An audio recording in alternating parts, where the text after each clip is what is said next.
Ok l'équipe, aujourd'hui, bienvenue dans cette nouvelle vidéo, on va parler de l'assiette équilibrée ensemble. Une assiette équilibrée c'est quoi? Si on parle de l'assiette saine de base, l'assiette saine de base va contenir une demi-assiette de légumes, colorés, variés pour apporter un maximum de nutriments. Mon conseil c'est prenez-les frais, plutôt de saison. Au pire, congelés, mais sans sauce, sans additifs, et ça va être au top. Ensuite, un quart d'assiette, ça va être vos protéines. L'apport en protéines est important, je vous le rappelle, pour les besoins structuraux. Vos cellules en ont besoin pour se régénérer et c'est très important d'apporter suffisamment de protéines dans un repas complet. Ensuite, on va avoir un quart d'assiette de glucides. Les glucides, c'est les féculents. Les féculents vous apportent de l'énergie. Et là, encore une fois, on va sélectionner plutôt des glucides à indice glycémique que l'on appelle bas, c'est-à-dire qui apportent de l'énergie diffuse. Ça va concerner surtout les céréales complètes. On essaye d'éviter tout ce qui est farine blanche, pain blanc, pâte blanche, pizza, etc. Vous allez voir qu'on a des super recettes aussi avec des pizzas wrap. Ça fait la différence. En tous les cas, au niveau des glucides, privilégiez aussi le riz basmati, la patate douce plutôt que la pomme de terre, même si vous pouvez en manger de temps en temps, mais la pomme de terre n'est pas un légume, souvenez-vous-en. Et ça, c'est au niveau de vos proportions. Une demi-assiette de légumes, un quart de féculents, un quart de protéines. Sachez aussi que le soir, si vous avez moins de besoins au niveau énergétique parce que vous n'avez pas spécialement d'activité, vous pouvez limiter, voire ne pas manger de glucides. Ça ne va pas vous pénaliser parce que, comme j'aime le dire, on n'emmène pas la voiture au garage avec de l'essence, ça ne sert à pas grand-chose.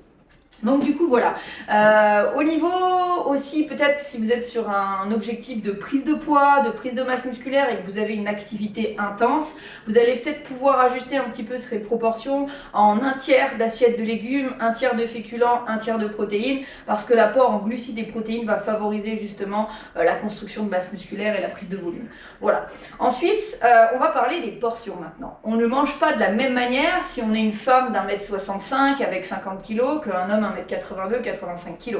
On est bien d'accord. Donc la taille de l'assiette va différencier en fonction de vos besoins. Et là, au début, peut-être que votre coach vous aidera un petit peu à calculer vos proportions, mais dites-vous bien une chose, enfin plutôt vos portions d'ailleurs, dites-vous bien une chose, c'est que ayez aussi une façon intuitive de voir votre alimentation. Ce que j'aime à dire, c'est essayer de manger à 80% de satiété. Vous le savez, si vous mastiquez bien, si vous prenez le temps de manger, la satiété arrive avec un certain délai au niveau de votre cerveau. Laissez le temps aussi à votre cerveau de comprendre que vous avez mangé. Posez-vous un petit peu et vous allez voir que souvent vous allez vous arrêter à temps. Et ça, c'est bien au niveau du confort digestif aussi. Et ça va vous permettre de comprendre que vous êtes dans les bonnes notions de proportion pour vous. Qu'est-ce que je pourrais dire aussi? Oui, au niveau de vos portions, dites-vous bien une chose, c'est que si vous avez faim toutes les 3 à 4 heures, c'est qu'on est dans le bon. Si vous me dites que vous avez mangé à midi et que vous n'avez pas faim pour la collation, c'est que vous avez certainement trop mangé à midi. Donc l'appel à l'appétit, la sensation de faim doit arriver tous les 3 à 4 heures et ça c'est très intéressant aussi. C'est comme ça que vous allez développer un petit peu cette façon intuitive de vous alimenter. Donc voilà pour l'assiette équilibrée. Ensuite, il y a une certaine répartition dans la journée. On a 2 repas comme ça, donc midi et soir. À côté de ça, le repas du midi va vous apporter à peu près 35% de vos besoins. Le repas du soir, 25%. Il est un peu plus allégé. Le matin, on aura 25% aussi. Et puis 10% sur les collations qui peuvent être ajustées aussi, encore une fois, en fonction des besoins, à voir avec votre coach. Mais je vous rappelle quand même que pour les grosses prises de masse musculaire, si on a des hommes sur cette vidéo et qui veulent prendre vraiment beaucoup de volume musculaire, vous avez des besoins en protéines qui sont assez élevés. Et manger tout sur un même repas, ça va pas être bien digéré, bien assimilé, ça ne sert à rien. Donc autant avoir des collations un peu plus importantes et ça encore une fois vous le verrez avec votre coach par la suite.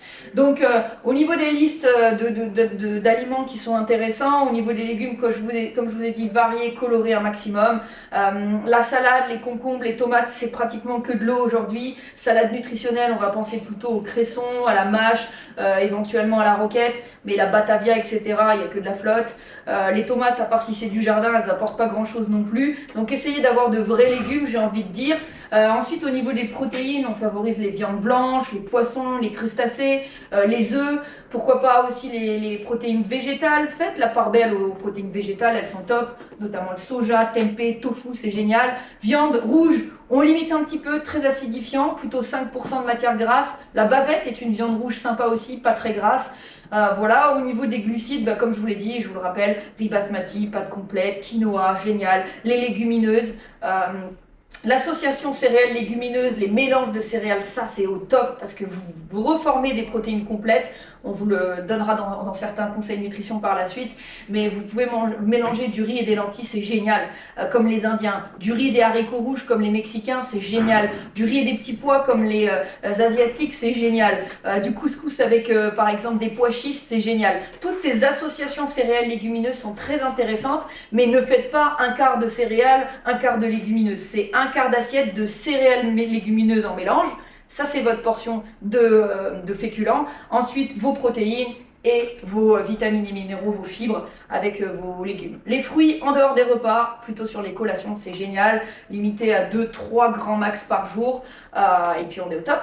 Donc voilà, j'espère que cette info nutrition vous a plu. N'oubliez pas aussi de bien vous hydrater sur le long de la journée. On est à 1 litre pour 30 kg de poids de corps. Vous avez eu la formation hydratation avant. Vraiment, pensez à cette hydratation. Et on attend vos assiettes dans nos différents groupes pour pouvoir vous accompagner et vous corriger les petites erreurs que vous faites encore, peut-être sur des associations d'aliments, et qui vont vous permettre d'atteindre vos résultats beaucoup plus vite si vous les corrigez dès aujourd'hui. À très vite!